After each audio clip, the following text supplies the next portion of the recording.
Let's go.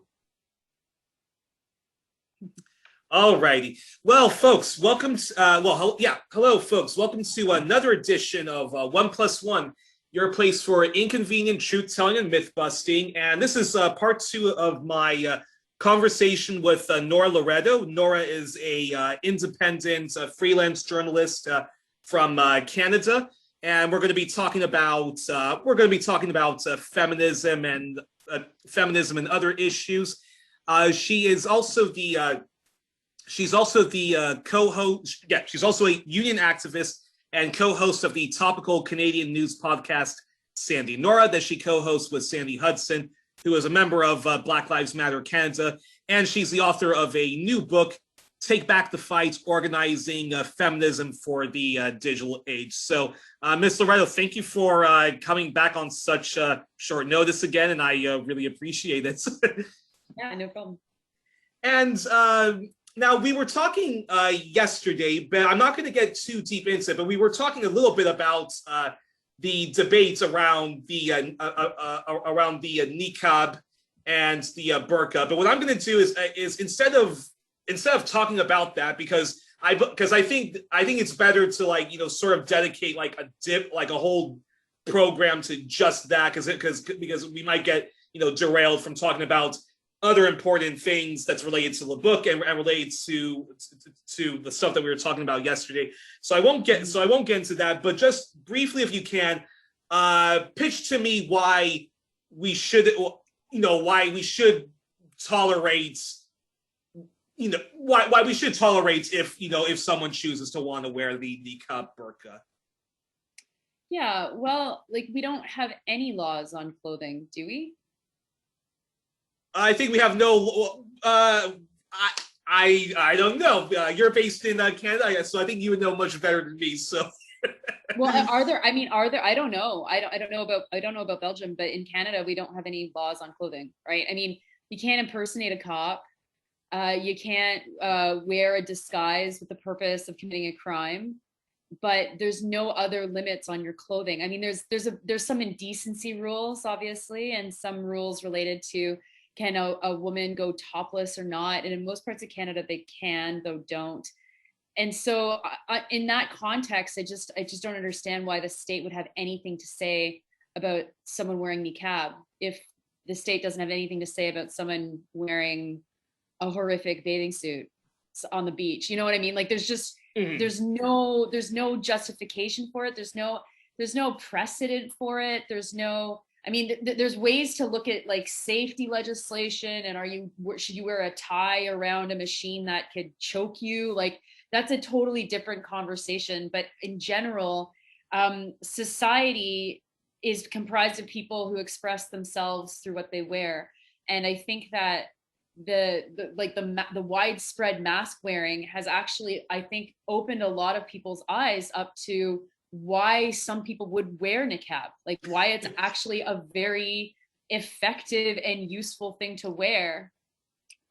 Although, one counter thing before we change the subject, I would counter that argument by saying, well, we're wearing hospital masks because of this highly infectious disease called coronavirus and pandemic. So naturally, if people want to go full, I'm gonna, wearing surgical outfits and so forth, I would completely understand that. But the niqab and the burqa, which many societies in the Middle East enforce their women to wear because they're ruled by patriarchal, conservative, religious clerics, it makes it a symbol of female oppression. And this goes back to the question I asked yesterday: aren't we tolerating intolerance when we say, yeah, wear something which covers you head to toe and is and conjures up images of Taliban, Muslim Brotherhood, the Islamic Republic of Iran,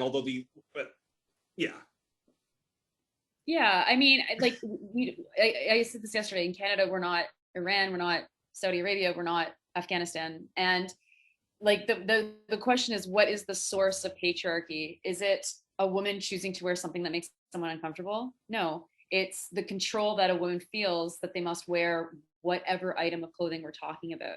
And so feminists need to struggle against that control. But it isn't about the ones who choose to wear niqab. Like when I say that the pandemic has kind of opened a lot of people's eyes to this, I've heard a lot of people, especially women, saying, I like having my face covered in public.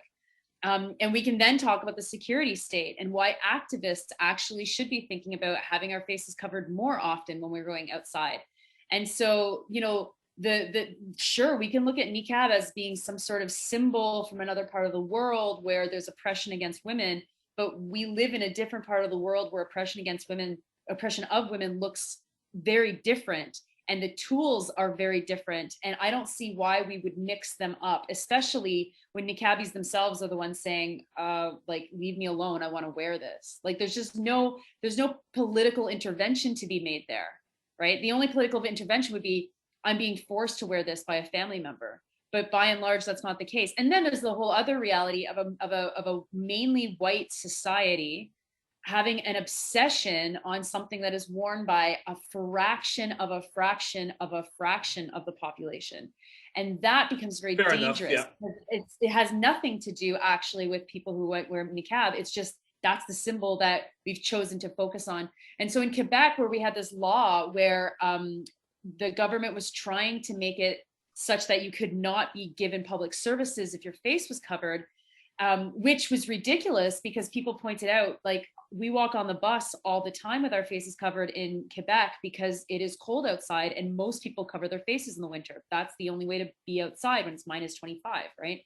But it was all about trying to target like literally 80 people in Montreal, 80, right? And so then that becomes, no, this is actually a symbol that the white majority is looking at to be able to have a moral war on an item of clothing that conjures up all of these things that you started the question off by mentioning. And I'm just since we are on the topic, and I'll go back to the question where you and I are sort of in agreement, which is the liberal bigotry, which comes with the banning of the hijab, of like the headscarves. And can you talk about how can you talk about how a lot of West I guess you can call it white Western feminists have basically made themselves co-opted to a form of liberal bigotry with the whole we're against Muslim women wearing the headscarf because we believe that is anti-feminist, and to be a real feminist you have to be uncovered and stuff like that. Can you sort of can you talk a bit more about that, and why it's and why it's pretty stupid, and why why okay guys, like, it's okay if like you're a secularist, but like you don't have to have a heart attack just because somebody is choosing to practice their culture, which is wearing a headscarf. Yeah. Well, I mean, there's a bunch of like ways that you can look at this question, and the feminism that comes from a tradition of rejecting a patriarchal society that was rooted in the Catholic Church, which was the case in Quebec and other parts of Canada. Then there's this like weird kind of misdirection of people's anger and experience with the Catholic Church onto Islam, whereas there's like no parallel, right? Islam is not going to be the religion of Quebec, and imams will not be forcing women to have 14 children. That happened from the Catholic Church. Those were Catholic priests that did that. And so the combination of that experience and racism has made it in some circles, acceptable, I guess, to target women who wear hijab and paint them as being submissive or whatever. I said this yesterday, like this has really evolved in Quebec, and that is not really found in explicitly feminist spaces anymore. It's much more likely to be found by right-wing activists who will say they're feminists, and they'll play to that liberal sensibility of like, you're liberated now, you live in this great society, why are you oppressing yourself? But I would say that doesn't really characterize the left so much in Canada. Okay. And also there's a lot of interesting parallels between that and trans exclusionary radical feminists, right? Where you've got this other bizarre fight among some group of feminists who are like policing the gender of other women. And it's like, why? Where is that coming from? What is the point of this? And I think it does go back to this very normative understanding of what feminism is, and it's being policed by a white, mostly, almost entirely, majority that sees the need to define and control womanhood in the same way that we see it need to define and control womanhood as it refers to someone who wears hijab. That's an interesting can of worms you just opened. So before I go to the typed questions, I actually, just off the top, then I definitely have to ask you this. It's a question I've asked many guests on on the program, which is this whole identity politics versus the class struggle. And in the beginning, like, it was an interesting debate, and I kind of was more on the, class is what unites all of us against all the injustices of the world, like, classism, capitalism, neoliberalism, whatever you want to call it. It's like, for me, like, that is the big evil that in which all of the evils, sexism, queerphobia, imperialism all comes from. But I've noticed that amongst some of my Marxist comrades and publications, they are becoming a bit too much class reductionism, and sometimes they'll make statements like, oh, we shouldn't be talking about institutional racism, we shouldn't be talking about sexism, we shouldn't be talking about queer liberation. It's all about the class struggle. And I've more and more been disagreeing with that and been distancing myself with past positions of mine when I would say things like that. So where do you lie on where do you lie on this whole debate, and how would you say to people, guys, this is how we can kill 3 evils with 1 Uzi, and this is how we can chew gum and walk at the same time? Yeah, I think that it's ridiculous to try to imagine that we can separate these things. And oftentimes when you talk to someone who's a class reductionist, or not even a class reductionist, sometimes you just hear from maybe someone who's not politically, doesn't have an educational background where they really understand these things, and they'll talk about the working class. And in Canada, the working class is often short form for imagining a white working class. Right, which is so funny, because it's not, the working class is not white, right? And this is where that's a really big problem, because if you are colorblind, if you don't understand the role that racism and colonialism plays in settler colonial states in constructing class, then you're going to miss a whole bunch of experiences, and you're going to miss a whole bunch of ways in which racism and colonialism are helping to contribute to class. So it's kind of like, what is the point of imagining these things separately? There's literally no point in imagining these things separately. In fact, that's just like cosplaying political discussion when we imagine these things separately. And the only people who have the pleasure of imagining these things separately are people who may have only experienced one of those 3 things, right? And so mostly I'm imagining the class struggle, classism. Yeah, a poor white person, right? Because even racialized people who are well off will have a litany of stories of all the ways the state has oppressed them, right? It doesn't matter how wealthy you are, you can still be pulled over by a cop, you can still have a gun pulled to your head by a police officer. Like, there's so many examples of how money not saving racialized people within society. But what I think is very interesting about the discussion, the way that it has evolved, is that the identity politics and the politics of identity are how we have always organized political structures within society, right? White supremacy is a form of identity politics. And exactly. Right? It's a reactionary form.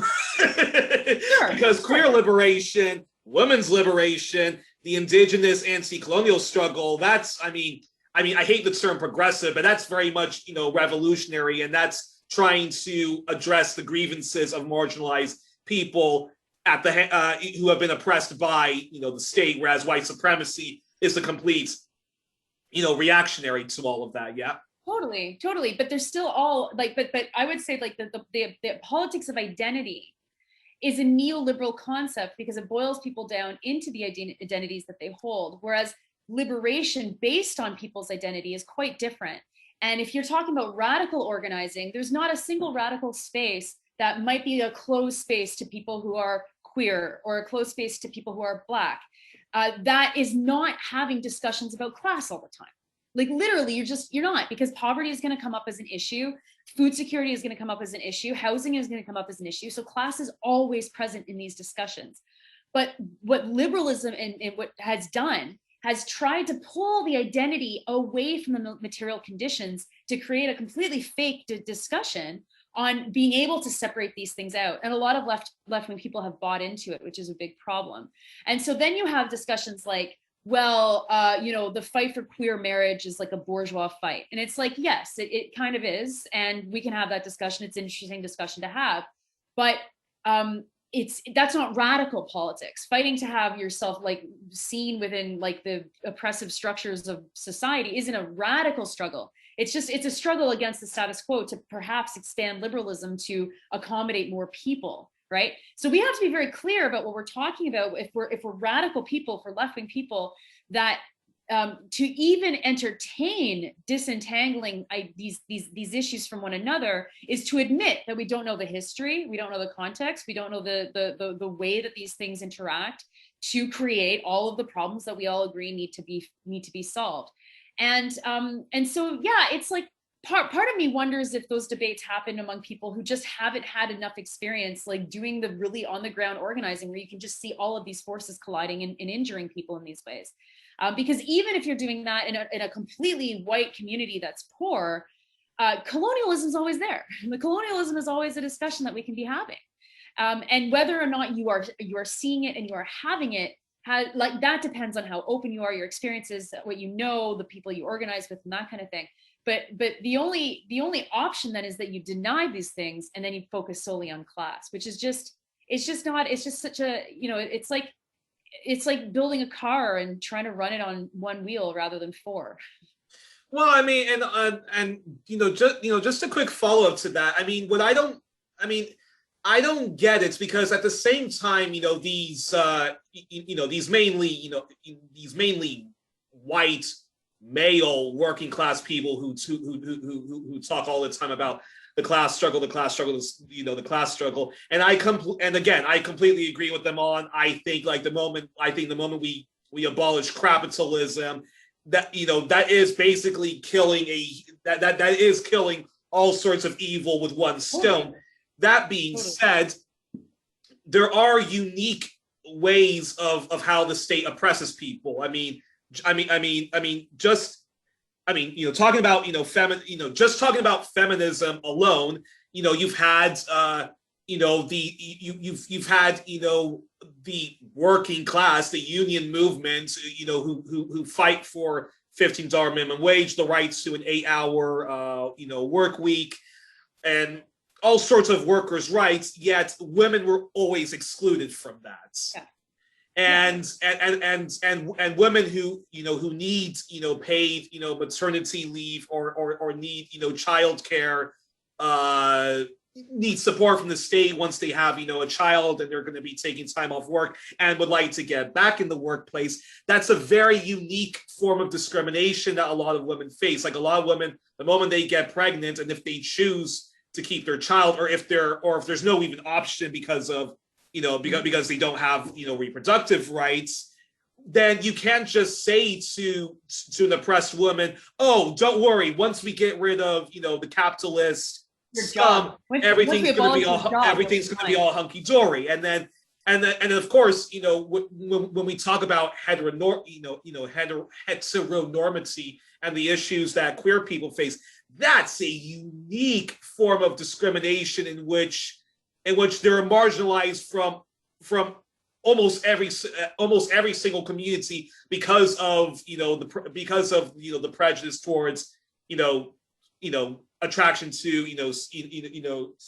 to their own gender, or the gender identity. And of course you talked about some of the feminists who are transphobic, and then of course indigenous rights, like indigenous people. I mean, the justice that we need to give to them, the reparations we need to give to them, land rights and so forth, yeah, there is no way you can go to an Aboriginal reserve, First Nations reserve, a Native American reserve, and just go, oh, guys, don't worry about it. Just let us deal with, like, the class struggle. And once we overthrow capitalism, everything's going to be all hunky dory. I mean, that's just asinine thinking. To even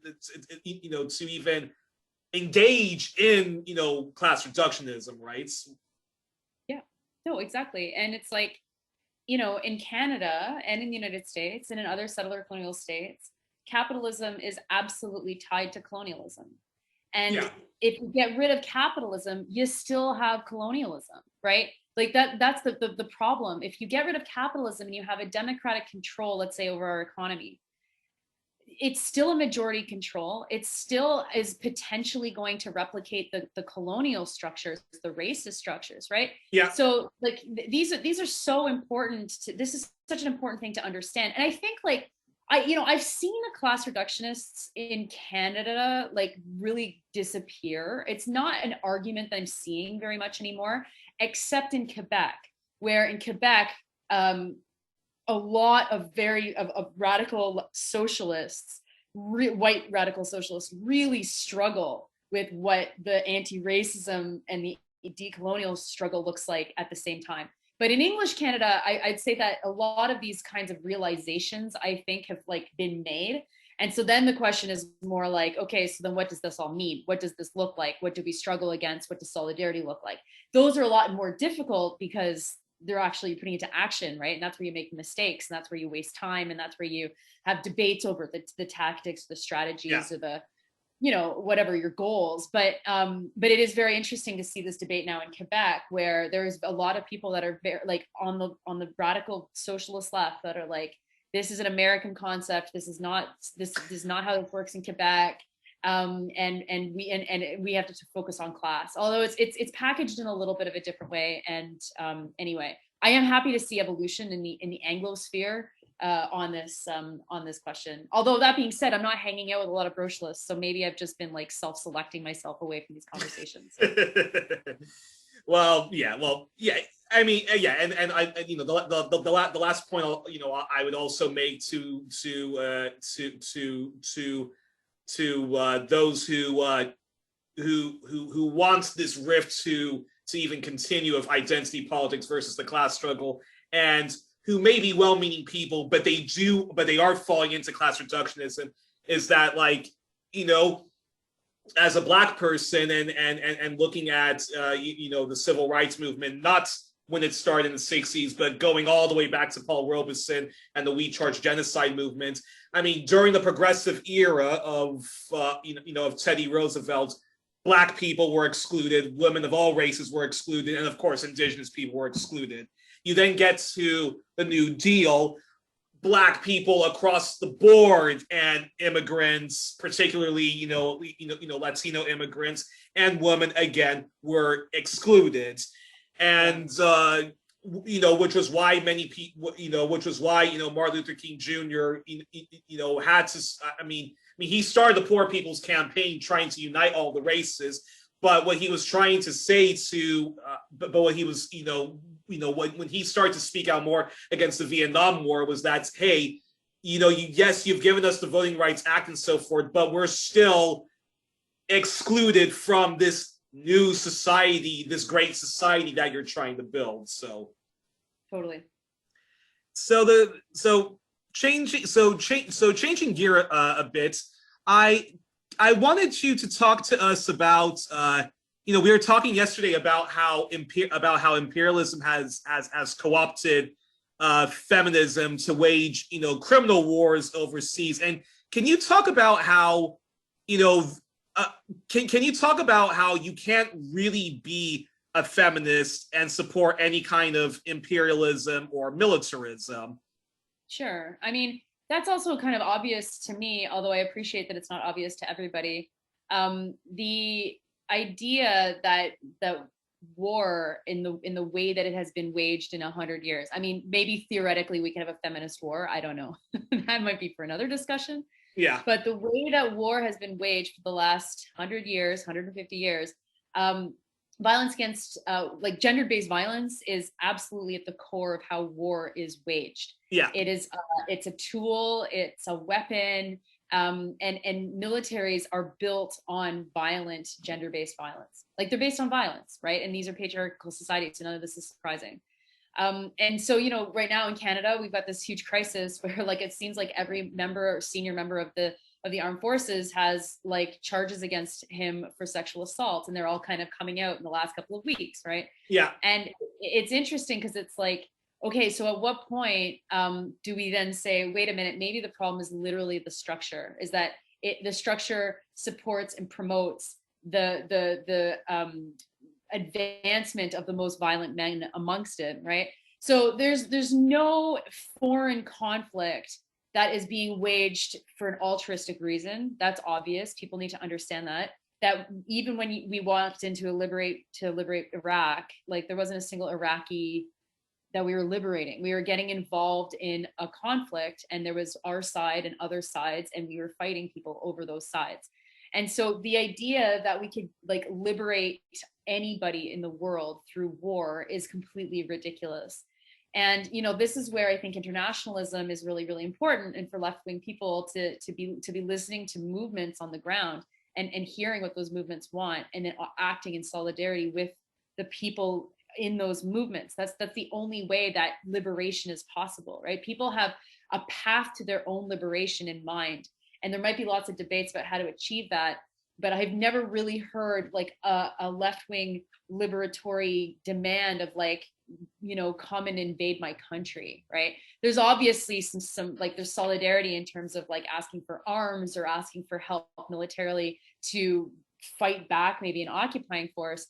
But you know, if you look at like Palestine right now, like there have like Gazans are not saying like send us in your army to liberate us from Israel, right? The solidarity demands are sanction Israel, punish Israel, convince Israel to lift this siege, let us live in some level of peace so that we can self-organize our nation, our society, right? And I think that, you know, politicians know that on the rhetorical side, saving women or liberating women is very popular. And so of course wars are going to be spun that way, but we have to be smarter than that. And we have to know that like on the balance of things, if it's fighting to take someone's oil or to have access to a region or to have access to gold, no government is looking at the option saying, oh, let's invade there to save their women. We can't even save our own women. Yeah, exactly. And I mean, and the ironic thing is, you know, about those professional, you know, liars and the pseudo left who advocate, you know, wars to save women and to liberate them from you know from the tyrannical male dictator, is that if you look at the society of Iraq, or you look at Afghanistan before the U.S. and their allies supported the Mujahideen, or you look at you know the war, you know the NATO destruction of Libya, or the ongoing Western Gulf Israeli war on Syria, Iraq, and Libya, not perfect societies, but they were feminist societies, not perfect feminist societies because there was you know tools of because there were tools of oppression and whatnot, but they were feminist societies. Women had much more equal rights under Saddam Hussein's Iraq, under Gaddafi's Libya, Afghanistan before the before the West in their infinite wisdom decided to ally themselves with the Mujahideen and all of these reactionary patriarchal folks, which leads us to the whole, you know, pardon my language, but clusterfuck with the Taliban and the mess that we're in right now, right?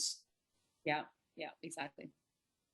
And so can you talk talk about how Afghanistan is not this feminist war that you know that people make it out to be, and why you know, sorry Hillary Clinton or Angela Merkel or Jacinda Ardern, but we need to get out of Afghanistan. It is not this women's liberation war that you keep trying to sell us out to be. Yeah, I mean, I think that we've probably covered it, you know. that especially Afghanistan, where it's a nation that's really comprised of a lot of different nations, right? And if you're going to take a side, you're going to take one side over a different side. You know, I had an acquaintance that works in the government in Kabul, and I know this person from the student movement in Canada, and I'm always interested in seeing her updates to see how government affairs are moving and all the help that they do need and all this whatever. Like the problem is that the United States is a destabilizing force, and the way that they destabilize is they make themselves critical, and then all of a sudden, you know, governments or whoever is controlling a part of the land relies on foreign intervention to be able to continue what they're doing. I don't see more foreign intervention being the answer to fixing these issues, right? I mean, there's a lot that nations like Canada could be exporting, whether that is a technology, like technology for like urban planning or technology for drinking, even though we can't even do that ourselves in Canada. There's technology, there's science and knowledge, there's other kinds of education. Like there's so many ways that we can offer solidarity to the world that to do this through the Canadian military is just like obviously ridiculous, especially considering the military just can't even avoid a sex scandal for 2 weeks, right? So I think the way that Afghanistan was sold, because it had to be sold to Canadians, was this war that was liberating women. And I remember being in a meeting of the Toronto Coalition to Stop the War years and years ago, and there was a woman in the room who I don't know how she got there. Like I don't know what attracted her to this meeting based on what she had seen, but she started to like tearily explain that she's trying to save her girls in Afghanistan because she was involved with some sort of religious missionary school funding or something. And so she had this like school, a girls' school in Afghanistan that she was involved with in some way. And it was just such a perfect example of the way that this whole thing had been spun to Canadians. And not just like by the government, but also by corporations or by, you know, not-for-profits that found ways to get involved in the Oh, so she was trying to convince the anti-war folks that, guys, no, don't stop this war, support this war. Yeah, and like, but she was very incoherent, so it wasn't exactly clear, like as I said, why she even found herself in this meeting, and she was so surprised what we were talking about. I mean, obviously. But it was a very, like, no one was surprised by her comments because that's exactly how it was sold. And that was a feminism that was very, very mainstream, that was targeted towards the kind of woman that you might expect to be involved in their church group, right? Which in Canada, was a huge part of the feminist movement, was this right wing, but like very conservative, small c conservative organizing within church groups. And certainly my family has a lot of history in different church group organizing.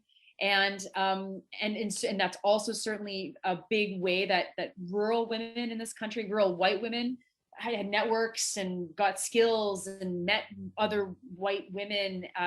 But that's the kind of place where feminism gets really, really weird, right? Because it isn't about women's liberation. It's just about making sure that a certain kind of woman has enough comfort and enough rights that they are happy with it, and then they don't care about what might be happening further beyond their community or their family or their groups.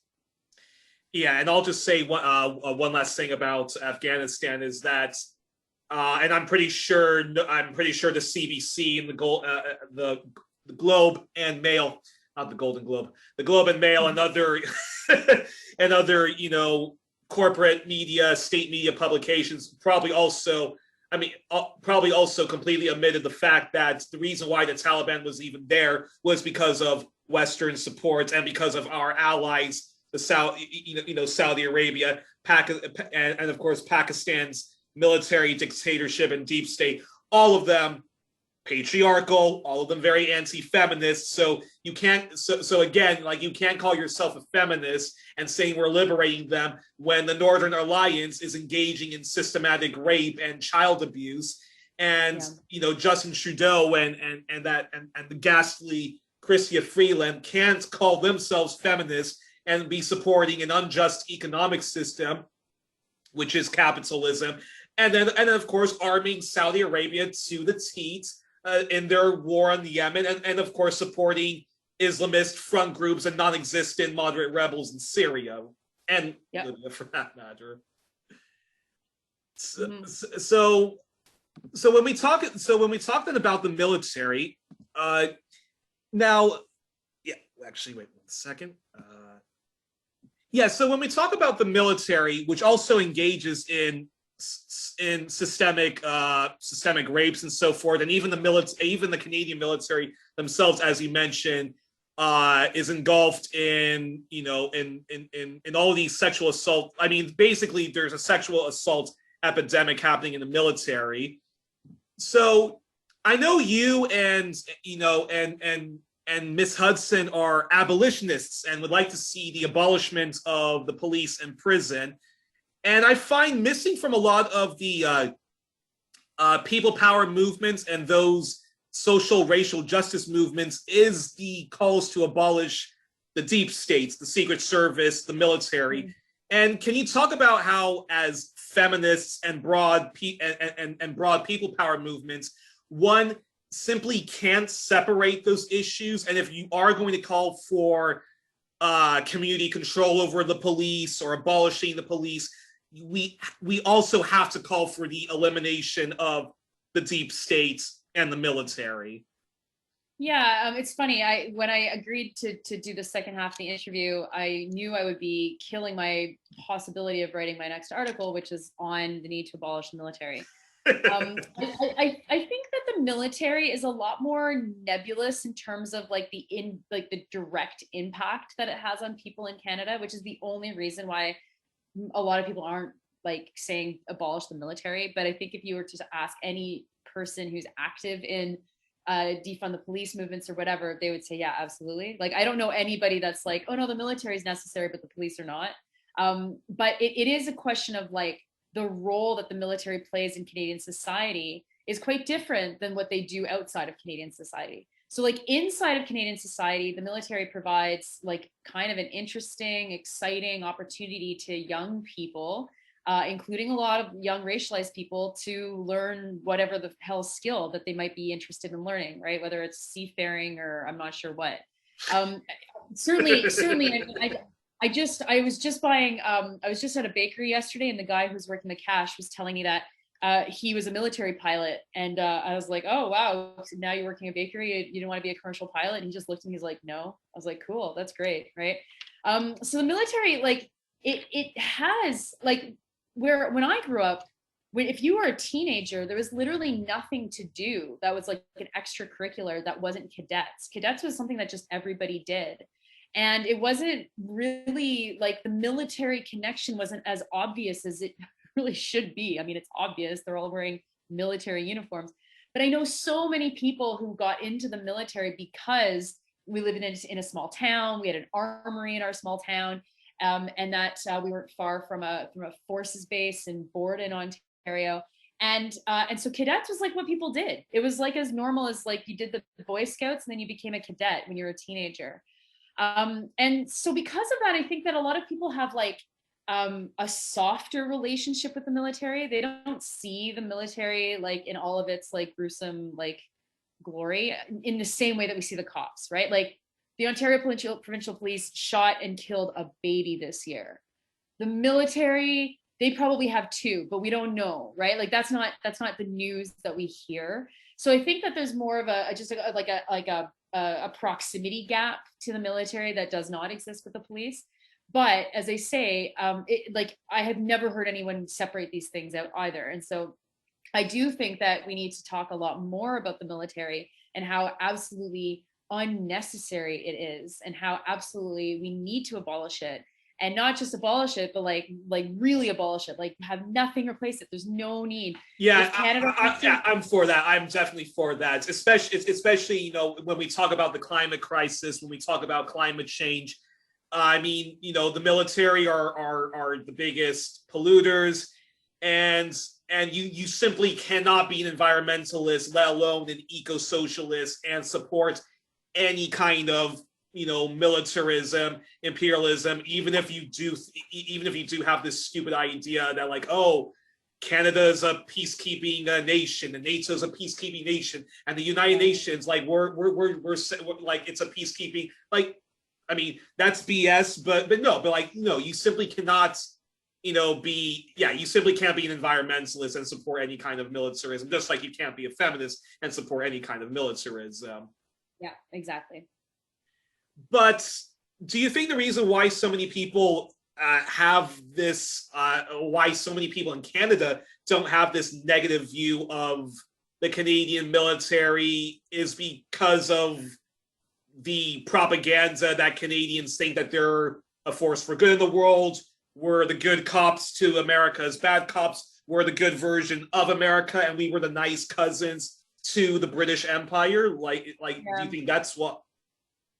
I think that there's just a lot fewer people have fewer contacts with the military. Like in the US, the military is in your face. And a lot of actually friends I have in disability justice movements will talk about how disabled veterans having like there being so many and they're being so prominent in the United States has actually pushed disability justice in the United States much further ahead than it is here, which I think is a very interesting Wow, outcome. that is it. Yeah. Right. And it makes a lot of sense because as I say, we just don't have a military that's as big. And they're also very insular. So you like someone who knows people in the military probably knows a lot of people in the military. Whereas I think there's some people that just have absolutely no contact whatsoever. And also Canada hasn't been in a combat role in a long time, right? Canada hasn't been in a combat role around the world in probably, I don't know, maybe almost a decade, right? And so the only news that we get are about Canadian troops training police officers in training missions. I mean, we were kind of in a combat role in Syria and Iraq, and there'd be news of like Canadian bombs being dropped. Most of our sorties, most of our planes going out and dropping bombs was in Iraq, not in Syria. But it didn't get that much attention. I mean, this is, I think, much more of an issue related to Canada's foreign news world. Like our foreign news coverage is really pathetic. And there's just a lack of understanding what the heck is going on. And so even this scandal, even like the fact that Major General Vance is facing really major sexual assault charges, and then Major General Denis Fortin, who was just appointed to be the guy to oversee our vaccine rollout, resigned last week over sexual assault charges. Like, in a normal country, the guy who was appointed to oversee the vaccine rollout in the middle of a pandemic, quitting his job because there's allegations of sexual assault from the military, where there have been tons of allegations of, that would be national news in a major way. Outside of military reporting, like, because there's a couple of reporters on the military beat, I haven't seen this anywhere in Canadian media. And so that combined, like, so the lack of information that we have internally of what's going on in Canada in the military, and the lack of information about what the hell we're doing externally, like what are we doing in the Ukraine? I personally know people in Mali. I don't know what the hell we're doing in Mali, but I know that we have people in Mali because they're mostly coming from Quebec because they are French speakers, right? It's a French speaking country. Yeah. So it's I think it just is chalked up to a complete lack of knowledge. And for sure, there is a desire to make sure that Canadians understand Canada as being the peacekeeping blue helmets and the United Nations and all this kind of shit.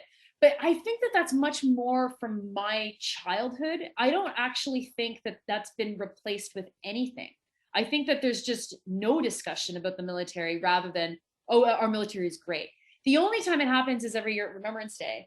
And as someone who grew up really involved in Remembrance Day stuff, like I did a tour of Holland when I was a kid to do all the Remembrance Day stuff, and I did Remembrance Day stuff not even every year, we did it all year round. It was a really big deal in my town because my town just had this huge population of Dutch immigrants, and so the remembrance from their perspective, and war brides actually. So the remembrance from everybody's perspective was like very odd because it was like, it was bad, but very connected to it.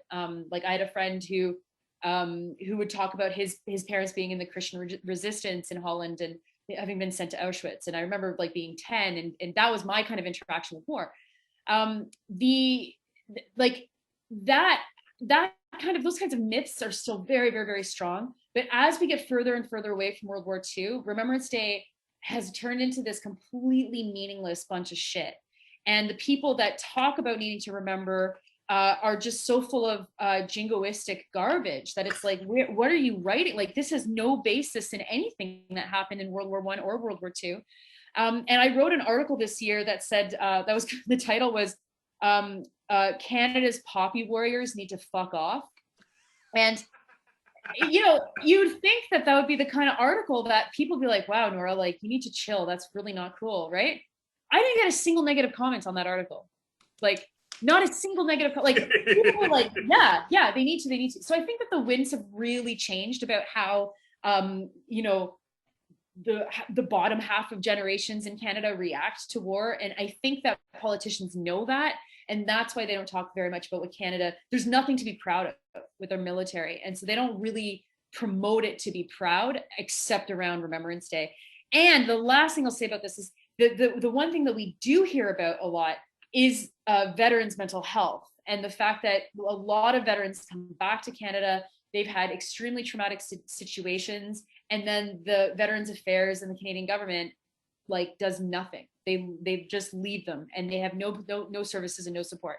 And so that also, I think, plays a role in what people understand of the military, which is like, what is this group? Like, what exactly are we taking people, traumatizing them, bringing them back to Canada, and then giving them no services to deal with the trauma that we inflicted upon them? I'm gonna have to have you back on the show in the future, because I know Eve is doing. I know my buddy Eve Angler is doing a book about the Canadian military, and he's going to address. Apparently, in his book, he's going to address the institutional racism towards Blacks and Indigenous, the anti-queerness, and of course the anti-womanhood. So we're definitely going to have to revisit that in the future. So another issue I wanted to. Can I just hit pause? Yeah, sure. Because I'm just going to confirm this is my bike. Hello? Thank you. Okay, so the other question I wanted to ask you about, related to feminism is, do you think media, particularly film and TV and music as well, particularly rock and rap music, glorifies violent masculinity and machismo culture? You know what? It's so funny. I'm like the last person to ask about pop culture because I don't care about it at all.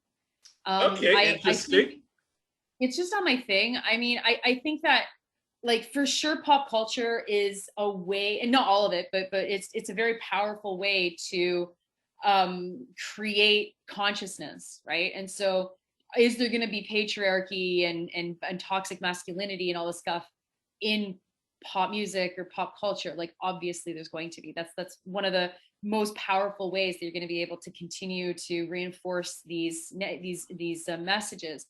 What I'm actually far more troubled by, though, because I think that they're like, sure, it's not great that people are putting out art that is like misogynistic, let's say, or violently misogynistic. That's not positive. That's not good. But I think that far more dangerous within society is the way that algorithms are targeting men who are, or boys really, who are susceptible to this kind of messaging. And then the algorithm is just pouring, like, if the TikTok algorithm can tell that you're kind of a lonely 12-year-old boy, for example, you will start to get really violent, misogynistic TikToks in your feed targeted towards you. And so, and I know someone whose kid's being radicalized by this and is at a loss of what to do. And I think that that's far more dangerous than the mass culture kind of like violent lyrics in, let's say, rap music.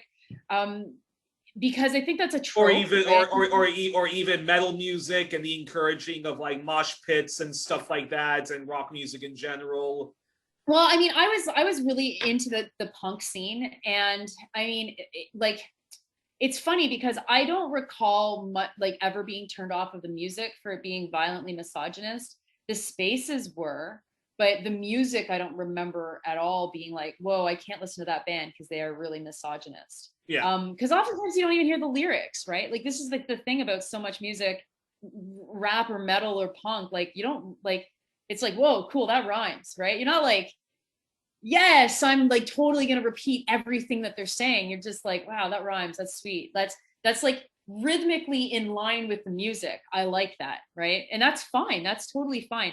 And for sure, I mean, I would go to concerts all the time and I would expect to be sexually harassed. And I was routinely sexually harassed, to the point where we actually had like a plan with my friends of like how we'd all protect each other when we were in the mosh pit.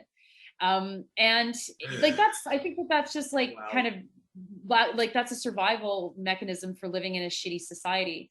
But it doesn't keep me up at night. What keeps me up at night, well, nothing keeps me up at night because I sleep really well. But if I didn't sleep very well, it would be more this global network of finding people who fall through the cracks or who are susceptible to violent messages, and they become far more risks to the general population than anybody that like grew up on a steady stream of, I don't even know, like misogynist punk music. I don't know. And that's why I'm not the best person to ask about this stuff, because I can't even name you anybody that I might even be thinking in any of these genres, because I'm so like, I don't know. I don't know. Well, but what about film and television? Like, do you think that there's? I'm not good at this either. I don't. Okay. Okay. I don't watch any TV. I mean, I think Rick and Morty is very funny, and we can have like a discussion about the sexism and sexist iconography in Rick and Morty. But like, I mean, Summer is like a pretty good character as well, and you know, the men don't really come off as being like macho shitheads. And even though Rick kind of does, he's still like shouldn't be glorified. You know, I just think that we focus on these things in such a major way that I don't know. I can't even tell you the last time I watched a movie. I mean, other than movies I had to watch for work. Like, I really have no idea the last time I watched a movie. No, I literally have no idea. Well, then, but no problem. But I do actually have to ask you, this question, because, as a mother of, two, and I'm pretty, and when you're with other moms, sometimes, the odd chance that you do go onto YouTube, or you do turn on, television, and you see MTV or Much Music, and you see all of these, pop artists who females mostly, but the men as well, who all have these, titillating, these titillating images and this over sexualization. I do find like that's like, that's, that's either feminism gone mad, or that's an extension of the patriarchy and the masculinity. I think it's just capitalism. Honestly, I think it sells, and that's all it is. And if being extremely frumpy and not sexy was going to sell tomorrow, we would see an incredible pivot of the music industry towards Christian rock, right? Right? Like, I think that interesting. It's literally that is where I'm a capitalist essentialist, where it's just like, no, like this is capitalism, right? I think that what's really cool is seeing like how some of it is changing. Like, there was obviously a lot of buzz around Lil Nas X's last video, because it was like very interesting and like very creative. Check it out. I'll have to check it out. I'm not familiar with it. You're not familiar? Okay, so it made a huge splash because it was normalizing queerness. Like, it was just this huge celebration of queerness, all on the motif of Adam and Eve falling into hell, right? And it's just, people kind of lost their minds over it, and I think that, like, lost their minds over it because they thought they were critical of it, like the right. But but it's also super popular. Like, the song is cool, it's a good song. Music video is like well produced, so I can see why people really like it.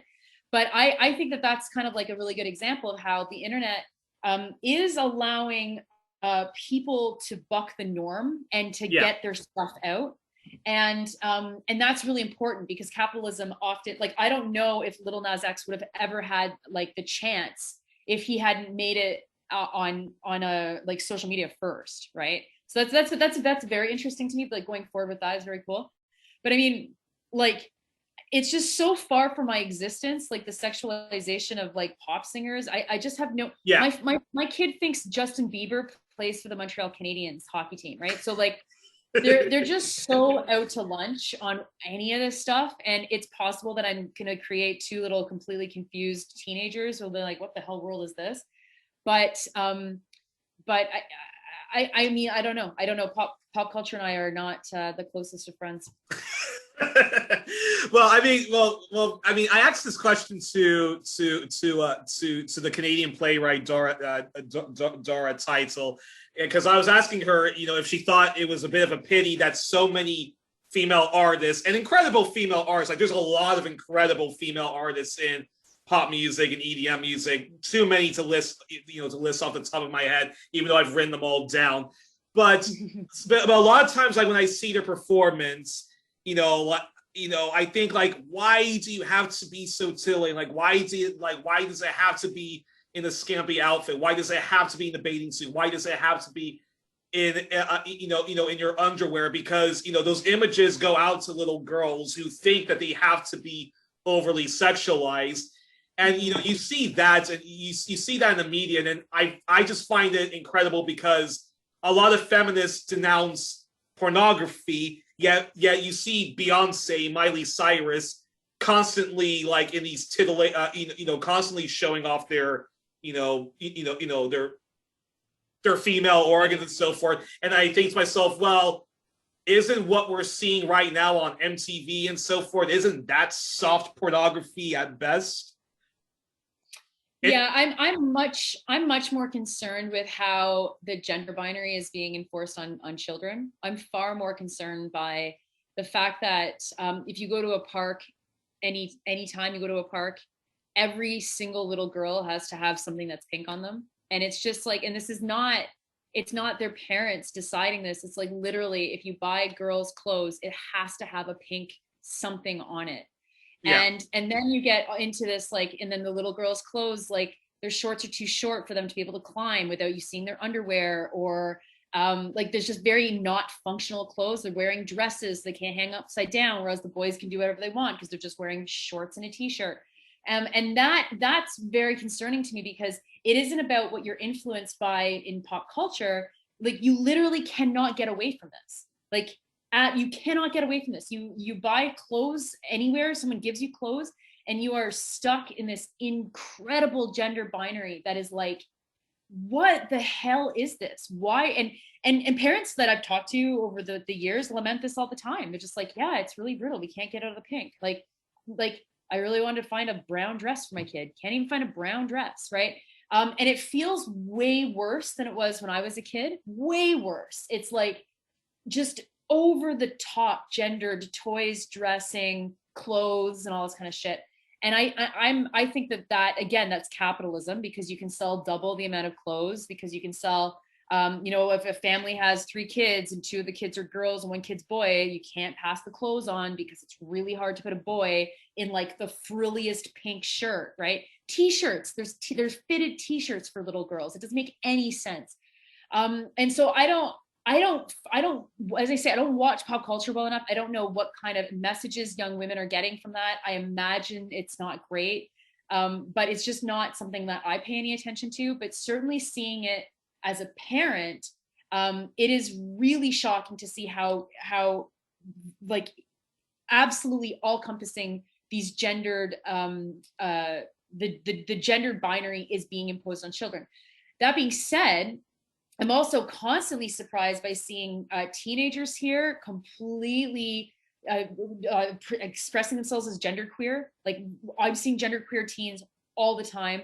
I'm in meetings more and more where people are non-binary and expressing themselves as being non-binary and using they, them pronouns. And I am seeing teenagers, like, if they're not dressing genderqueer, they're like dressing like very, like, I don't know, there's just this expression right now with teens that's like, cool. I'm looking at teens and I'm not horrified by it. I'm looking at it and going, that's cool. They seem like maybe they actually are getting it. And so there is part of me that wonders if this intense policing of gender at a very young age is creating a really awesome backlash as they grow older. And they're like, what the hell was that? What was I subjected to? While parents are just really powerless a lot of this stuff, because we just there's literally no way to get around it, because that's the only option if you're trying to buy a new shirt for your kid. And in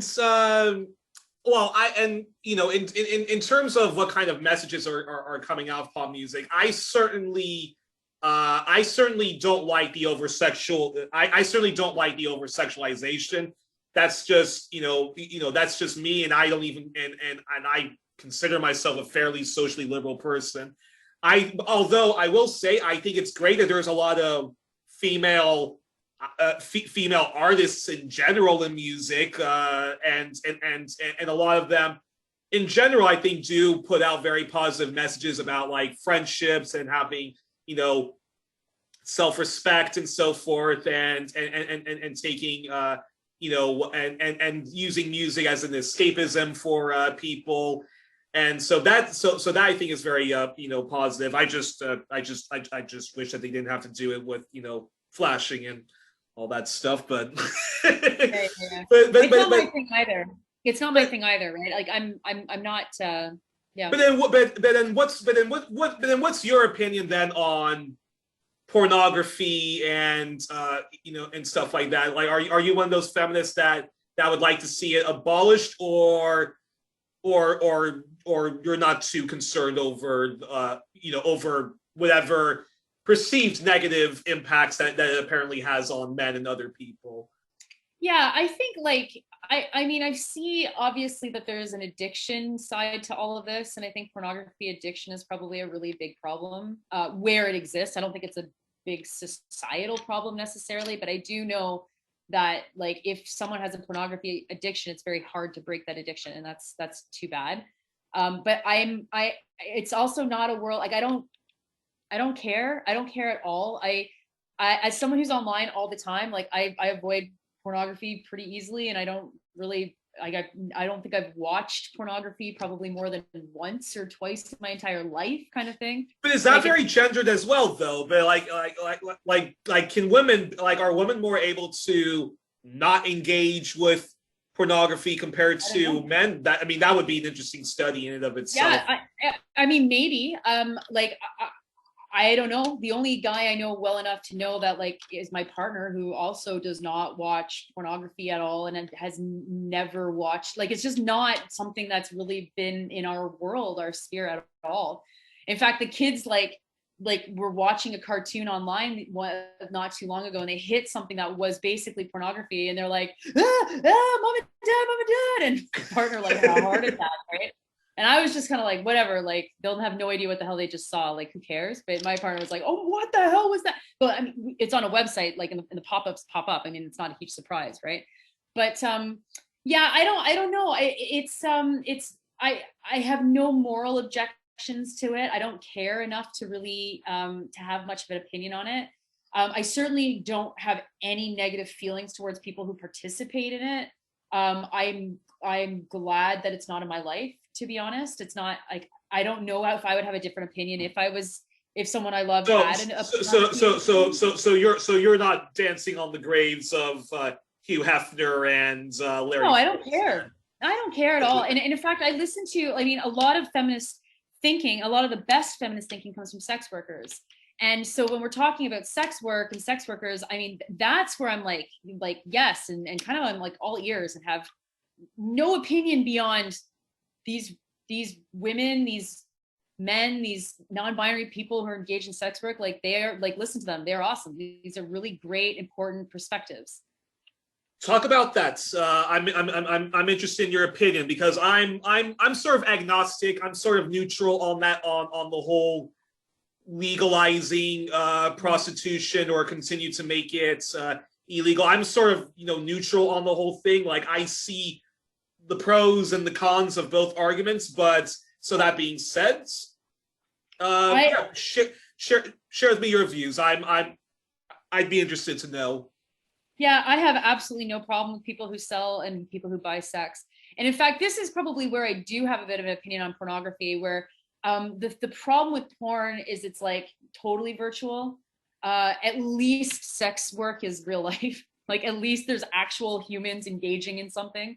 So in other words, you think it's more healthy for the person to pay for the sex, all consensual, of course, nobody being coerced by some by some mobster. Much more healthier to do that than to be constantly just like at a screen, and being a pornoholic. Yeah, well, yes, in the exact same way that I think it's more healthy for someone to have a friend in real life than to only be online, right? It's way more healthy to have dinner with someone in real life than to watch these videos of people eating, which I know is like a huge popular thing that people watch, right? Like it's more, yeah, anything that is engaging in the real, I think is much more natural and good for humanity. Like I think like the virtual world has a lot of dangers on it, and the dangers are to completely warp our understanding of reality.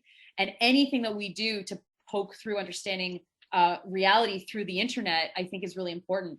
And so when we're talking about the difference between pornography and sex work, or pornography and purchasing sex, where I'm like kind of like I don't have much of an opinion on porn aside from my broader opinion on the internet. Whereas with sex work, I'm like yeah, cool. Like I have an opinion in that I don't think it needs to be illegal. I don't think that people should be stopped from purchasing sex. I think that sex work needs to be made as safe as possible. I think that sex workers need to be organized. I think that we need to bring sex workers into the labor movement. I think all that, like, yes, that's all very, very good. And I think that, like, again, human relationships are the most important thing. And one of the obsessions I've had in my mind is like, how much more would we have known about this pandemic if we had given sex workers more of an ability to talk about the way that they're seeing their clients deal with the pandemic? Because I feel like that would have been like a very interesting and important kind of aspect of the pandemic through like these intimate transactional relationships. But I mean, but there's also kind of like a confidentiality thing that you can't break in the same way that therapists can't talk about what they're seeing with their patients. But I think that, you know, the like marginalizing sex work is very, very bizarre. And I don't like, it's also a patriarchy and capitalism thing to make sure that sex workers don't have safety and all this kind of thing. But yeah, it's that question of real versus not real, because at the end of the day, pornography is not real, right? I don't think that the people making it are bad or should stop, but it isn't real. And someone who's always consuming porn, if they love it and they're totally healthy otherwise, fine. I don't like, that's cool, but whatever. If it's causing a problem in their real life relationships, just like if someone's obsessed with gaining, or if someone's obsessed with being online in other ways, that's where it becomes a problem for sure. And when we talk about feminism, because I know you and your co-host Miss Hudson are, as I mentioned, you're both abolitionists. You both would like to see the end of police and prisons. Can you talk about what mass incarceration and what this obsession of using the police as a solution for everything, how that negatively impacts women specifically, women specifically? Well, there's a lot of impacts. There's obviously the direct impact of like incarceration. And then you look at like incarceration statistics of women in Canada, they're overwhelmingly racialized. And of that, they're overwhelmingly Indigenous. And so the carceral state just turns into another form of control over women. Then there's also the kind of the side effects, right? Where women lose their children to the system. Children get stuck in child services and they go through foster homes while a mother might be incarcerated. Or they're left to raise the children because a father might be incarcerated. And that creates a whole other kinds of set of problems, right? Because being a single parent in this society is very, very difficult. And so like, yeah, like prisons are just such a fundamentally feminist issue. And I think that we need to see them as a feminist issue from the perspective of people who are in the prisons, rather than in the way that they have been used traditionally by liberal white feminists, which is as a solution to solving violence against women, right? Like that's where we get into a big problem, where if the only solution that we have to solving violence against women is to put violent offenders into jail, that's a problem, right? And then all of a sudden that becomes the justification for the continued existence of the system, because we have no other way to think about, well, what do you deal with? Like, oh, Nora, you want to abolish prisons? What's going to happen to the rapists? Which is a question that anybody who's pro abolition gets all the time, right? And, you know, I personally can imagine a society that is able to deal with violent sex offenders in a way that isn't putting them in jail. But I also appreciate that that's a very difficult thing for the average person to imagine, and that it is kind of an obvious Yeah, question. I certainly have that. I mean, I'm for community control over the police. I wouldn't call myself an abolitionist, although that being said, having talked with Al Jones, it was an incredible 2 hour interview. I'm certainly more open to the idea, and having heard the conversations that you and Ms. Hudson have on your podcast, I'm certainly more open to the idea, which is why, like, yes, so continue on like explaining. Elle is such an amazing thinker and activist. Like she's so important, and she's on the front lines, right? She's working with incarcerated people all the time, and can see very clearly the problems that exist within the system. And so, yeah, like society absolutely would need to have a conversation about what do we do then in place of prisons. The reality, though, is that prisons are this shortcut, like get rid of people, don't think of them. And then it commodifies bodies, and it turns bodies into just like something that you can just lock away and not think about ever again. And that's not healthy for society, because in behind the story of every violent offender are a whole bunch of social forces that have led to that moment. And so if you are going to just throw someone to jail and it's like, whatever, we're never going to think about this again, you will never deal with the social forces that led to that in the first place. And so, I think of someone like Alexandre Bissonnette, who is the shooter of the, oh, you want to say something? Why don't you say something? Well, yeah. I was going to ask, like, do you find that prisons are nothing more than just a Dickensian, and I'm not, and I use that word not lightly, but just as just a form of social control of of putting poor people, poor women, poor indigenous people, poor queer people, poor black people just in line, and of course workers, because if you can't pay your rent, or if you're behind on your bills, or if you're unable to pay your taxes, they throw you up in jail and all that stuff. So is that another reason why, as a feminist and as a social racial justice activist, you want the abolishment of prisons? Yeah, like the overwhelming majority of reasons why people are in prisons are not violent crime. We know that. And so let's, like, if we start from that perspective of like, why are people ending up in prisons? It's like, oh, because of, offenses that maybe escalated, drug offenses, theft, like things that, again, are social problems, and we're not going to be solving them by throwing people into prison. My mom has spent, before the pandemic, she spent many years running reading groups and writing classes for women in the prison near where I grew up. And every single story that of the women she works with is an incredibly difficult story, that like it is not, these women are not like at fault, right? Like they're at fault. They probably did something to end up in the situation that they're in, but they're not really at fault. There's so many forces that have just like stacked the deck against their favor, that they find themselves, with very few choices, and then they find themselves in the crosshairs of the law, and then it happens again, and then you find yourself in jail. And so, like, what I was about to say before, with like Alexandre Bissonnette, so he's the one that shot 6 men, killed 6 men, and shot 32 others in Quebec City. When we were going through the trial, well, there was no trial. He pled guilty. The mosque shooter, right? The mosque in Quebec City. Yeah. So when we were going through the process, which was like the sentencing trial, so going through what happened and all this stuff, but not to convict him because he pled guilty. What was really interesting was this was a guy whose first dream of doing a mass shooting was in high school, and he dreamt of doing a mass shooting in his high school.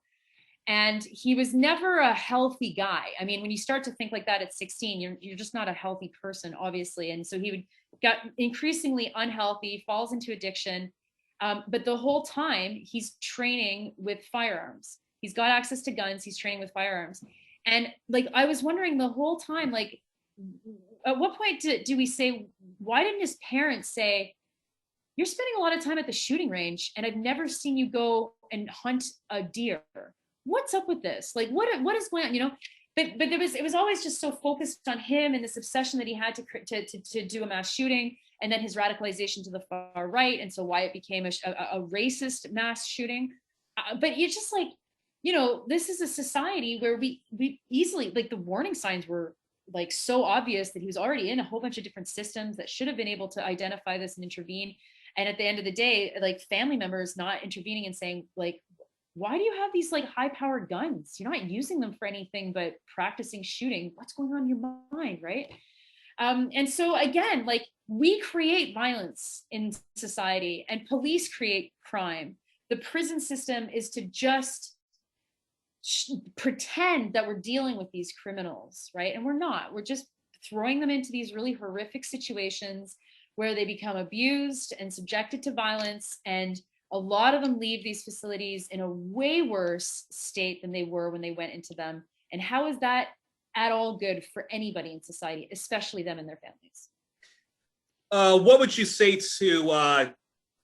I remember following the Green Party leadership debates and that contest, and the current leader of the Green Party, unfortunately, Annemie Paul, she said a very powerful argument against the defunding of the police and abolition of the police. She said that she said that you know no that there are some that there are some bad people out there. There are some very disturbed people out there, some very violent people out there, and no amount of social programs, social justice programs will fix some of these people.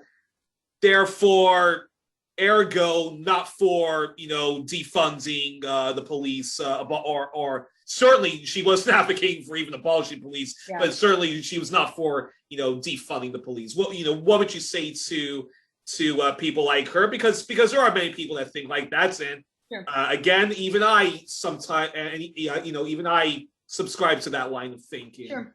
Well, I think first of all, like, police are very bad at stopping violent crime, right? So are we assuming that we cannot stop violent crime in the current arrangement? We are assuming that. We're assuming that they're a reactive force, that once violent crime happens, their job is to come in, collect the evidence, and end up with a conviction that's going to throw someone into jail, right? Yeah. And so if that is the way the system works, that's obviously ridiculous, because that means that we're actually letting crime happen. We're not protecting anybody. And it's actually more about retribution than it is about prevention. And so a society built on retribution, sure, is going to think like, oh, but what about the most violent guy possible that I can dream up, right? The reality is that the most violent, like a lot of violent, like the Night Stalker, or a Jack the Ripper kind of guy. Sure. Yeah. I mean, the most violent criminals, like, first of all, like a lot of the crimes that Canadians have a really hard time understanding or accepting are the crimes that are committed by people that are considered not criminally responsible. And a lot of times those are crimes that are really horrific, right? So like one of the higher profile ones was the guy who beheaded a passenger on the Greyhound bus in Western Canada. Okay, this happened about a decade ago. The guy that did that was found not criminally responsible. And when you're found not criminally responsible in Canada, you don't go to jail, right? You don't go to jail. You go through a very intensive treatment program that might never end, that you might never ever be released from. You might always be held in a hospital setting while people are working with you to whatever capacity is possible to try and integrate you back into society. And a lot of people never make it. They will always live in those kinds of conditions. In this case, that one individual, he did actually go through the treatment plan and has been integrated back into society. And so, and that's someone that's like that was like the gold standard of like horrific random crimes, right? And so if it's possible to rehabilitate someone who's not criminally responsible for a horrific crime, I can't imagine it's not possible to rehabilitate like pretty much anybody. The real question though is, do you want to live next door to Robert Pickton, the guy who killed at least, dozens and dozens and dozens of women, at least 40 women on the downtown east side in Vancouver? No, there are many of them were Indigenous as well, right? Because he know that he knew he could easily get away with them because the police don't give a shit about Indigenous people. Indigenous women, sex workers, Indigenous sex workers. Yes, exactly. And so again, here's a situation where the police let it happen, right? The police let it happen. They did not intervene fast enough. The investigations fell apart too quickly. Way more women were killed than would have been if they had taken the investigation seriously. And then you have this really disgusting individual that someone would probably be like, keep them in jail for the rest of their lives. there's going to have to be a way to deal with the smallest percentage of prisoners, which is someone like a Robert Pickton or a Paul Bernardo or a Russell Williams. I mean, there are names that Canadians will know. And yes, there will have to be a way to deal with them. And maybe it doesn't, maybe it's not a fully free, it's not freedom, maybe they are in service to the state in some way for the rest of their lives. But Christ, look at the state, the way that Norway held Anders Breivik, right? He's not being held in a cell that he's not allowed to leave in, and he's got to be in there for 23 of 24 hours a day and can only go out for an hour of exercise. He still is living in some sort of dormitory situation, despite having committed one of the most horrific mass murders, right? So I think, obviously we have to get past retribution in a lot of people's minds, but we also have to be very serious, do we care? Do we want to try and rehabilitate someone like Vincent Lee, who was not criminally responsible? Or are we just happy as a society to be like, fuck you, you killed all these people, you deserve to die, right? And so Annamie Paul might want to reach to the Pictons and the Williamses and the Bissonnettes of the world to make her point. But the reality is there's such a small number of them. There's such a small number of them that we are talking about, actually, it is so conceivable that we could create some sort of holding situation that is not a penal institute, that they are able to be separated from society for the rest of their lives, but not treated like animals. And in order for them not to be treated like animals, I'm an advocate of mental health care being merged with a single payer system or a public option healthcare system. Now, which is a different topic for another day, but it's interesting what you were it's interesting what you were saying, because I was watching the documentary series Surviving R. Kelly, the R&B singer who's been accused of being a serial sexual assault abuser, child molester and all that stuff. And the documentary series makes it very clear that he himself was sexually abused as a child by somebody close to the family or a family member. And then I thought to myself, okay, if that's true, and if he's an abuser, if he was abused, and of course abusers always then later go on to abuse other people, just like people who witness their moms being beaten by their dads. A lot of times they grow up to be abusers themselves. Shouldn't we then be treating the R. Kellys of the world as a mental health issue? And even then, I don't want him being punished and abused in a mental health facility. I want him to be properly treated if he's found guilty of whatever crimes that were committed, right? Yeah. Okay. So I think, first of all, it's really important to say that not everybody who's been subjected to trauma goes on to be violent, right? That's really important. Yeah. Okay. Yeah. True. And I think that it's also important not to mix up mental health with trauma and trauma, the way that trauma defines someone's behaviors later on, right? Because someone who's a violent abuser, you're likely going to find trauma in their background. You're likely going to find histories of trauma. And so then the question becomes, how are we treating histories of trauma? Or how are we actually giving families the support that they need so that they can break cycles of violence, right? In Quebec, you see this echo nonstop from the abuses of the church that were widespread within religious institutions and family violence. You can see there's so much trauma in this province because of the abuses of the Catholic Church that it still exists within families right now, going on today. Same thing, obviously, with the residential school legacy, which is creating just this intergenerational trauma. But not just intergenerational trauma, but abuse, right? That has a straight line to abuse that was state sponsored and state organized, right? And there's a lot of really great programs that are working to try and break those cycles of violence. But the state doesn't care as much as the communities care to break those cycles of violence. And so like there's not help, there's not proactive help for people who have been abused necessarily. There's no teaching people how to be parents who never had a role model in their life of being a parent. There's like children are seized from families at birth. Like if an Indigenous woman was in child services herself, there's an alert often put on her child when she gives birth, and it's likely that child will be seized from the hospital. This happens across Western Canada all the time. And is that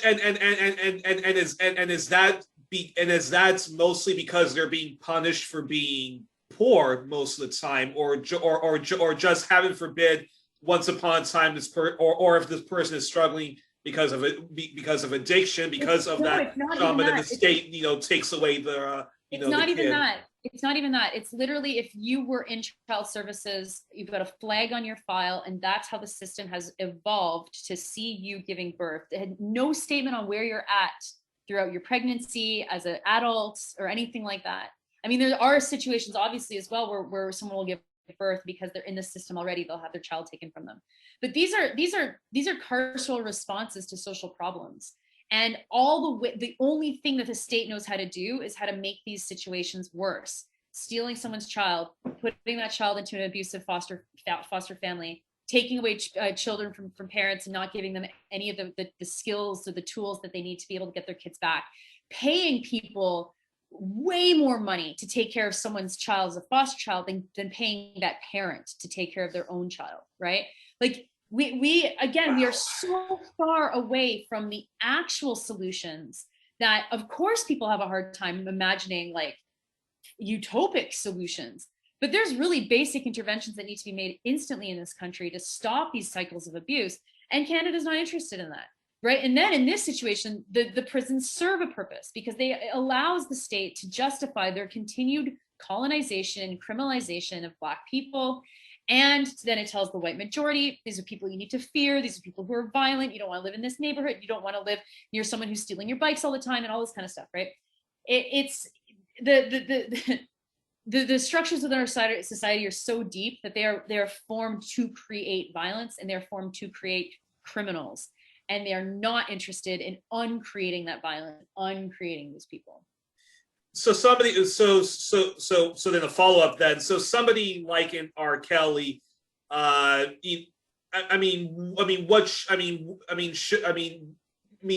the response be, if we're approaching it the way you would approach it, which is not the get tough on crime stuff? Would you sort of just kind of like, okay, let's look at the person's case and yeah. I mean, how would you approach somebody like that? Well, someone like R. Kelly, I mean, the biggest kind of thing that you can do to him as punishment is take away all of his wealth, right? Like start there. So he sees his wealth. It's like, that's a pretty big punishment, right? Okay. But the problem with that, though, is I don't, the whole mute R. Kelly thing, which I have to say I'm not for. I mean, like, I don't see those people who are saying, okay, all of those movies that Harvey Weinstein produced and distributed, I want all of those taken off the market. They would never do that because so many people would be out of a job and so forth. I'm not saying that.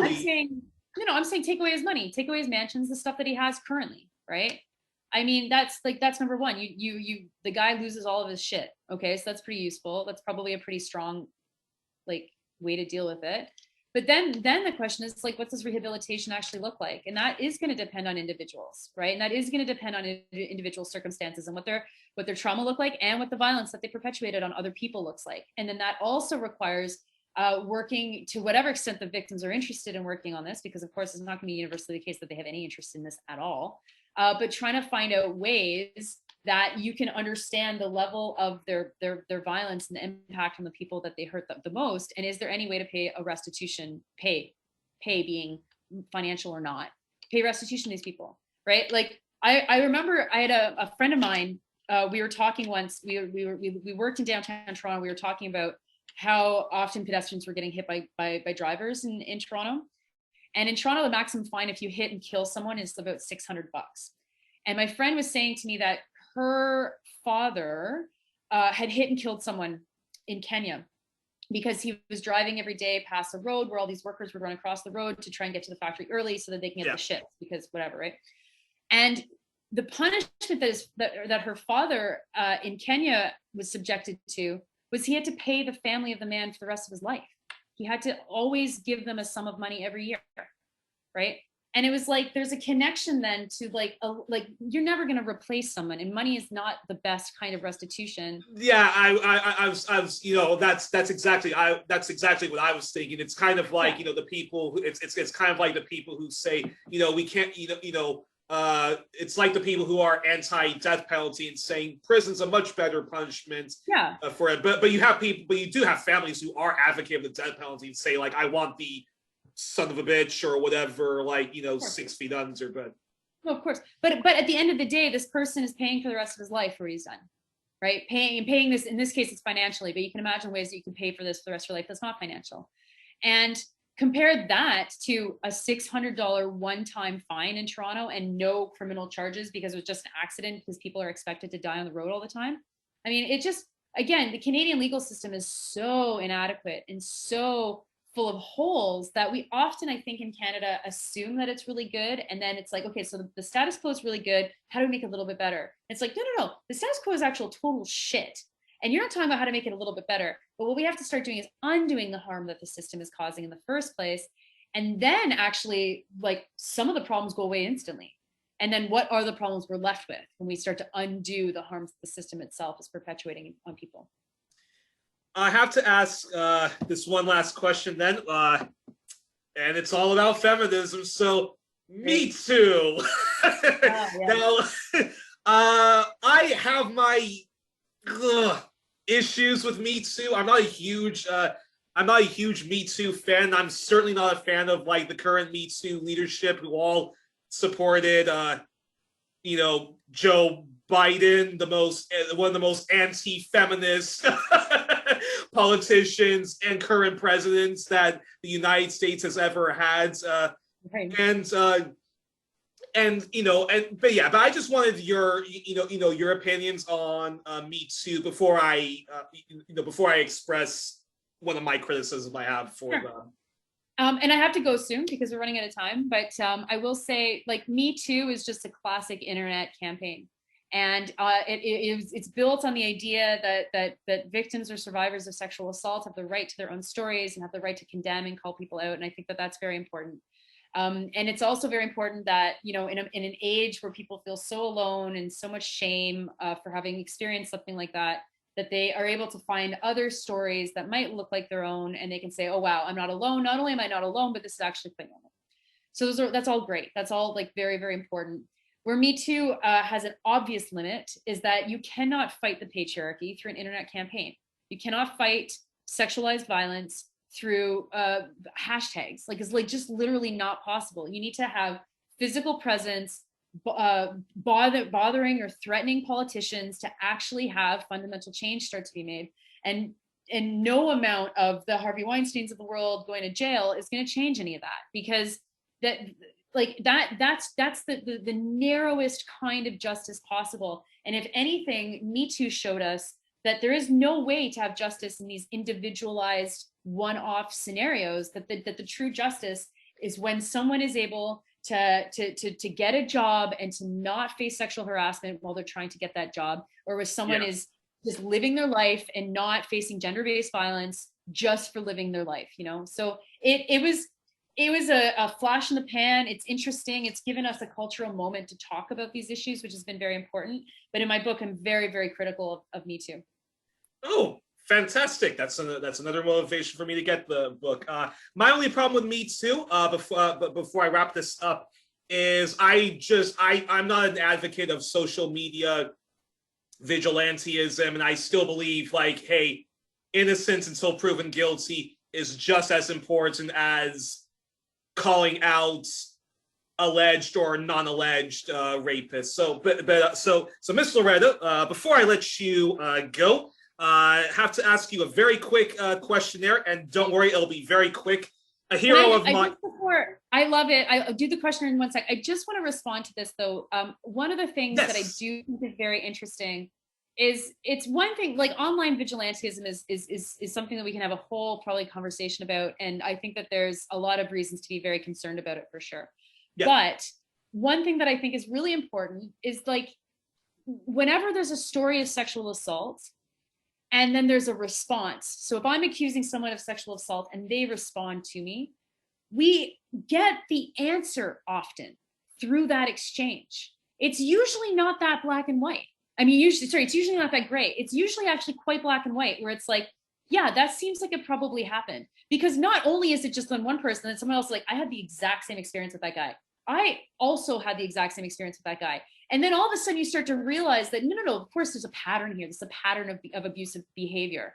I think that when there's a situation where someone is being accused of sexual violence, and let's say there is no history of sexual violence, then it's on the person who's being accused, who's been accused, to be as honest as they can and to be as gentle as they can, while being like, I have to say, I don't think that that's what happened, But oftentimes when you're reading the stories, I mean, the number of times I've seen a guy called out for being a sexual harasser or violence or whatever, the way that the person responds tells you right away if they're guilty. It's really, I mean, like, it just comes down to, actually, she was asking for it, right? And you're like, oh, wow, that was surprising. You just offered that up. Okay, guilty right there.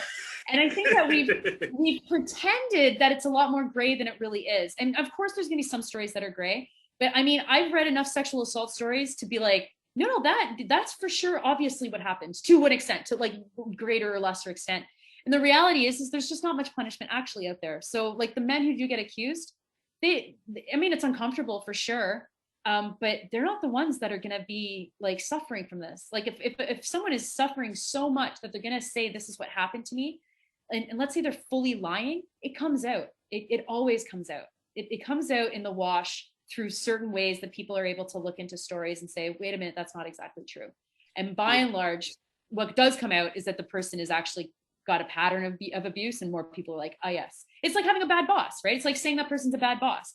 People have the right to say that that person's a bad boss, and the boss can be like, no, I'm not. I let them go to the bathroom once a day. I just don't want to right the wrongs with doing more wrongs, which again is my problem with the whole social media vigilantism. I mean, like, because if somebody like tomorrow's accuses me of rape, and then all of a sudden a whole bunch of people pile in on that, and then want my hell on a platter when it's not true, or I've not even been given like proper due process of being charged and then going through like the court of law, that's where I have a problem with a lot of the with Me Too. But all right, but we'll say that for another time. And again, this is why people have to get Nora's book. So, but before I let you go, Miss Loreto, so a hero of mine, James Lipton, passed away last year. He did this show called Inside the Actors Studio, where he interviewed people, and he always ended the show with this questionnaire. So I'm going to use that questionnaire in memory of his, and because I'm very curious in the answers. So. Miss Loreto, Nora, what is your favorite words? Oh, I have no favorite words. No favorite words at all? I'm a writer. I mean, I use the best word at every moment. I mean, I guess there are some funny words that I'll come up with and be like, oh, I love that word, like countenance, but okay, countenance. What is your least favorite words? Oh, like really classic, unfavorite words like moist, and that's probably my least favorite word. What turns you on creatively, spiritually, or emotionally? Oh, nothing. Nothing? Not even like your kids, or when you're at like a protest, or when you are talking with Sandy? Or... No, I mean, okay, what am I? I really, really love meeting new people. I really love meeting new people. Yeah. Okay. What turns you off? A lot of stuff. Cars turn me off. Pollution makes me really angry. I hate a lot of stuff, actually. I hate, I don't know. Our current capitalism system, right? Yeah, capitalism turns me off for sure. Like apathy makes me really frustrated. Like I hate apathy, but I don't hate it because the person is apathetic. I hate the conditions that have created why apathy is so widespread. That really makes me quite angry. But I think cars are my biggest turnoff. Eve Angler and Bianca would love that response. Yeah, I know that. I know that. What is your favorite? What is your favorite curse word? Motherfucker. What sound or noise do you love? What noise? What sound or noise do you love?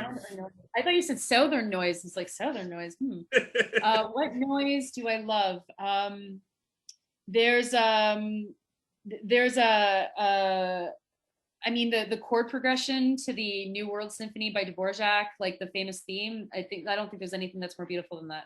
Oh wow, that's interesting. What sound or noise do you hate? Babies crying. I think a lot of people would be in agreement agreements with you on that. Yeah. Okay, what profession other than your own would you like to attempt? I would love to be a mail carrier. Interesting. Okay. If I had chosen that answer for you, I would love you to get back in doing indie music. But that's just me. Right. What profession would you absolutely not want to do? Dentist. Alrighty. This is the final question. If heaven exists, what would you like to hear God say when you arrive at the pearly gates? You were right. You were right. About everything. You're just right. I was like, yeah, I know. Well, Miss Loreto, thank you so much for joining me today on 1+1. I'm looking so forward to uploading this. It was a real honor to have you. I hope to have you back on again in the future because there's so many other topics that I would love to discuss with you about. Hopefully, can even organize something with Miss Hudson or L. Jones and talk about abolitionism. But we're going to save that for another time. But until then, thank you so much for joining me and hope to have you back on again in the future. Thank you.